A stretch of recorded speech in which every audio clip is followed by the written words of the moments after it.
एकदा सर्व देवी देवता गणपती बाप्पाकडे स्वर्ग लोकाची जबाबदारी टाकून भगवान विष्णू यांच्या लग्नाला निघाले होते.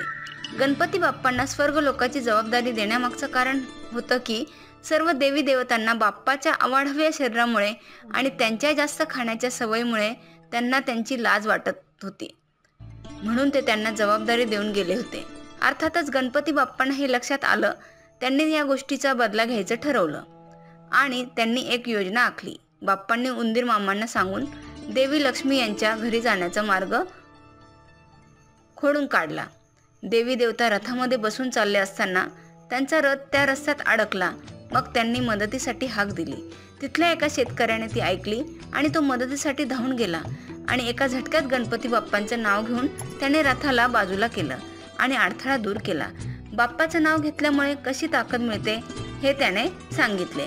सर्व देवदेवतांना आता गणपती बाप्पाचं महत्त्व पटलं आणि त्यांनी बाप्पाची माफी मागितली. तेव्हापासून प्रत्येक शुभ कार्याला सुरुवात करताना गणपती बाप्पाचं पहिलं नाव घेतात. या गोष्टीतून आपल्याला हे शिकायला मिळतं की स्वतःवर विश्वास ठेवून जगत राहा. तुम्ही कोण आहात हे दुसरं कोणीच ठरवू शकत नाही आणि त्यांच्या ठरवण्यामुळे तुमची किंमत कधीच कमी होत नाही. या गोष्टीमुळे